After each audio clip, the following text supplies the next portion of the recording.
Hey Puppy Trades! In this video, we're going to go over the top 10 ETFs that sell options for you. And when I say for you, I obviously mean for me, because this is not investment advice in any way, shape, or form.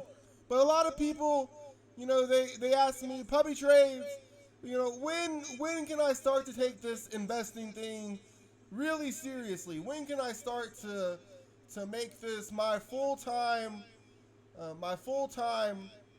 work? I even know someone who he's about to retire in a year or two, and he's taking this real estate finance class. He wants to become a realtor in his retired years, and there's actually an ETF that will probably outperform his entire real estate career in this video. So the criteria for this video: how much risk is being taken, what's the upside, and what's the yield? Because there's one ETF in this video that keeps me up at night. It's the exact same risk as the S&P 500. It's the exact same risk. It's almost less risk if you think about it, but it yields 30%, whereas the S&P 500 yields currently less than 2%, I believe. So, number 10, the iShares High Yield Corporate Bond Buy Right Strategy ETF.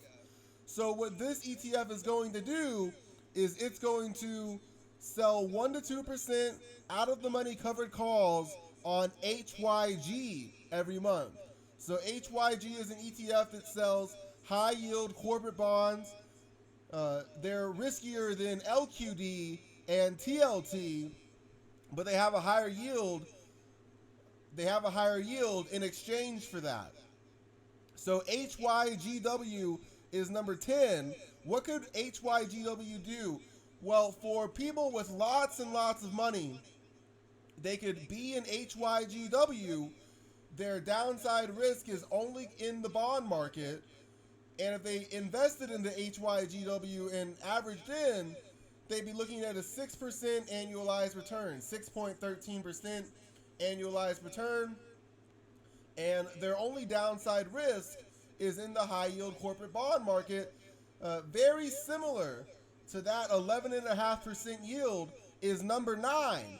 Number 9 is IYRI, the NEOS Real Estate High Income ETF. It yields 11.13%. So this man with his real estate dreams, I told him IYRI might be better than all of his real estate dreams combined. What could IYRI do? IYRI could be paired with IYR, and the half right could be run on the real estate sector. Someone could get the dividends from IYR, and they could get the dividends from IYRI. So this is going to be a pretty nice performing ETF. If we look at the total returns, when it's averaging into IYRI has a total annualized return of 17.63%. That's not very bad for real estate. That's not very bad for real estate at all. Let's look at number 8. Number 8, we're going to start getting into these higher yield ETFs. YETH, covered calls on Ethereum ETFs. So this ETF is going to sell covered calls on Ethereum. It yields 72%.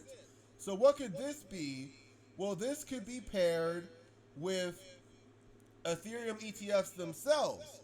So this could be paired with Ethereum ETFs themselves. Someone could have all the upside from Ethereum on one hand, and they could have a 49% annualized return from YETH with a 72% distribution rate on the other hand. So YETH and ETHA could be paired together to run the half right on Ethereum, get all those gains from Ethereum to the upside, have massive dividends from YETH to the downside. Now, number 7, that was number 8. Number 7 is TQQY. What this ETF does is it sells cash secured puts on TQQQ, so it's selling cash secured puts on a leveraged ETF. Because it's selling cash secured puts on a leveraged ETF, the underlying has much higher the underlying has much higher volatility than a regular ETF that tracks QQQ.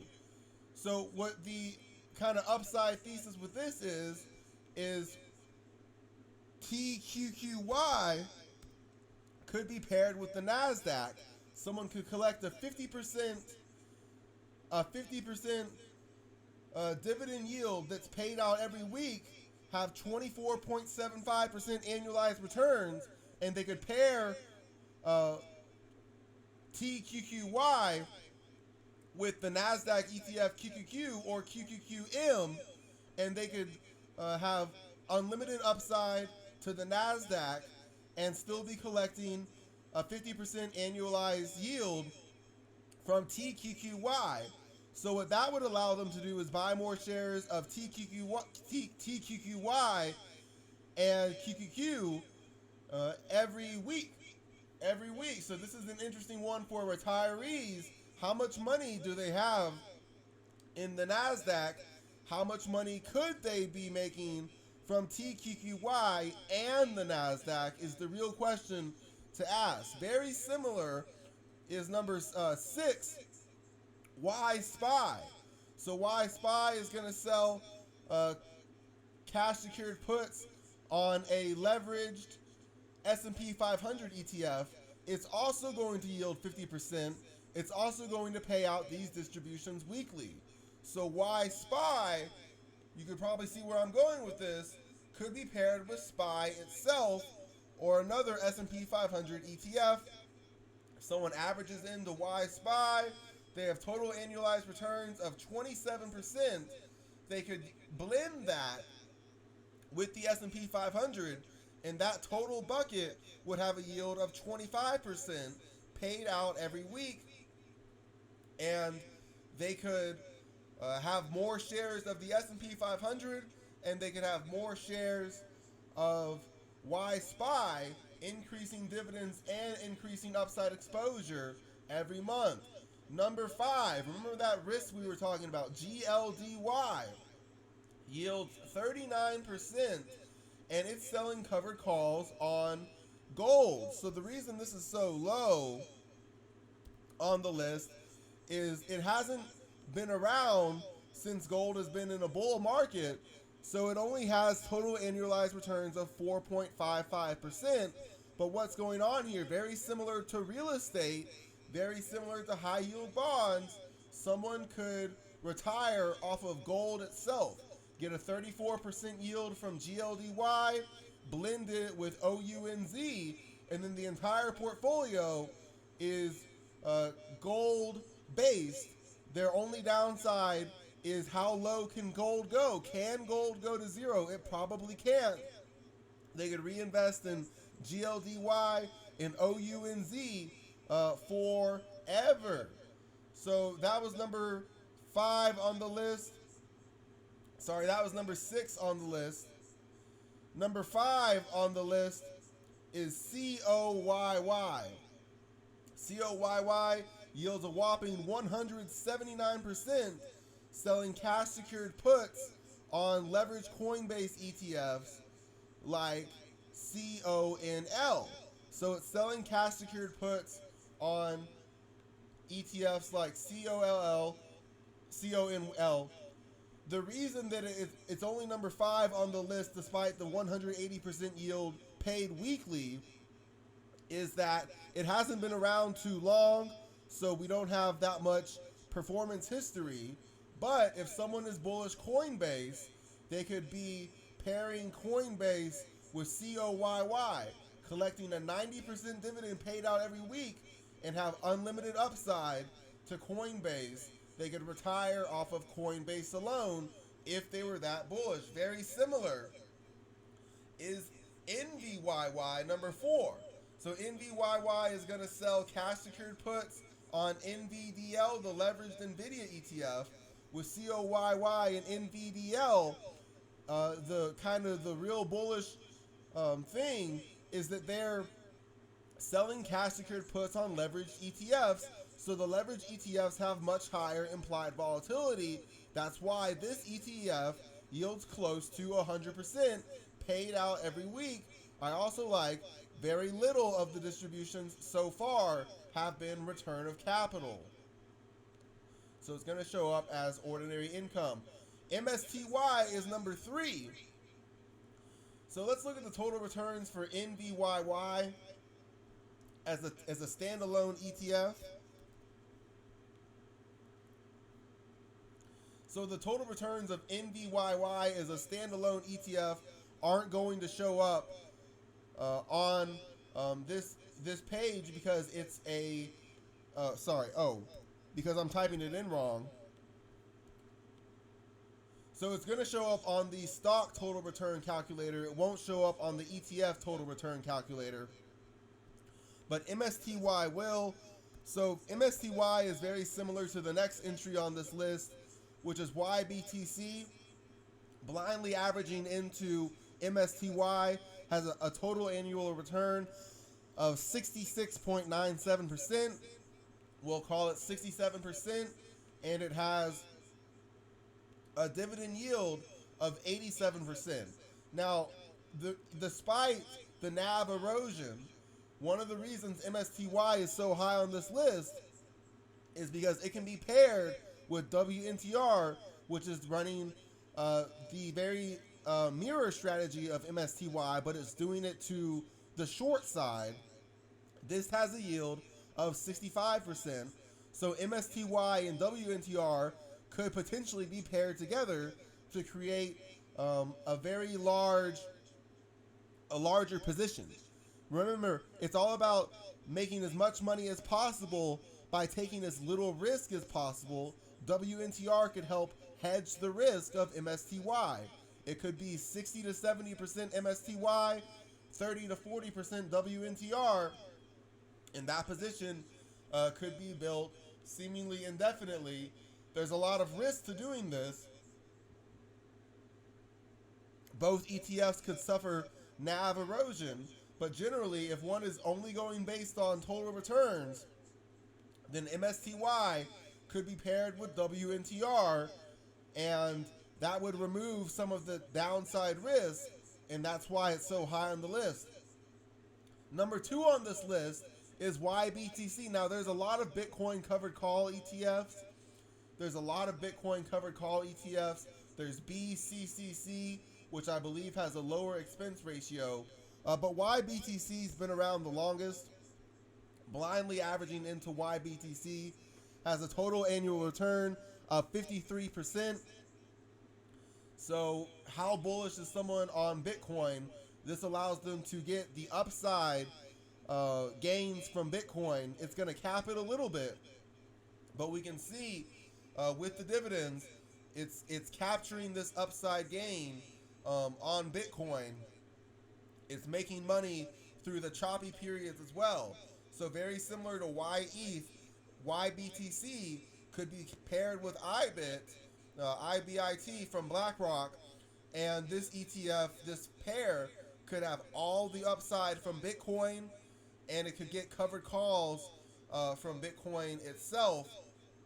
And some people think Bitcoin is the new standard.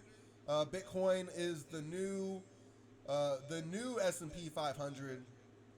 I'm not going to go that far, but for depending on how bullish someone is Bitcoin, how much they believe in it, YBTC is a great way to capture that premium, selling those short-term covered calls on Bitcoin, getting a 52% yield. And what they could do is they could pair that with IBIT, similar to YETH and ETH, and they could capture all the returns from Bitcoin to the upside and still have a total distribution yield of 25%. Number 1 on this list. I can't believe that more people haven't discovered this ETF. There's a similar one, SDTY from YieldMax, but it's XDTE. It's going to buy deep in the money calls on the S&P 500, and then it's going to sell short-term 0 DTE out of the money calls on the S&P 500. So this is really becoming the casino. Instead of gambling on the short-dated S&P 500 options, this is selling the short-dated S&P 500 options. It's selling 0 DTE covered calls on the S&P 500. So the risk profile is the exact same. It's the exact same as the S&P 500, and that's why it's number one. Because most retirees are all in the S&P 500. They could be making a 16% annualized yield, annualized return, and they could blend XDTE with the S&P 500. They could have all of the upside of the S&P 500 and still be collecting a combined dividend yield of roughly 15% that is paid out every week instead of 2% that is paid out every quarter. So I believe that the XDTE should be the new benchmark in every portfolio. I can't believe that every retiree or every trying to be retiree hasn't discovered XDTE. And I think the reason they haven't is because a lot of fund managers, a lot of retirement planners would be out of business. Their clients would be getting a 30% dividend yield from the S&P 500. And in all of these situations, if there's a bear market, it's better to be collecting the yield from the expiring worthless covered calls than it is to not be, to be all in spot Bitcoin, to be all in spot Ethereum, to be all in spot Coinbase, not be collecting any dividends at all, not be collecting any option premium at all. These ETFs have a little bit of a guaranteed return factor to them. And what could happen if someone made a traditional portfolio of bonds, real estate, and the S&P 500, but they replaced it with the premium selling version, IYRI paired with HYGW, paired with YBTC, paired with XDTE, would be a pretty standard real estate and bond and S&P 500 with Bitcoin exposure, but it would capture, between a 20 to 30% dividend yield, and the downside risk is the same downside risk as real estate. It's the same downside risk as the S&P 500. It's the same downside risk as Bitcoin and bonds that's already being taken.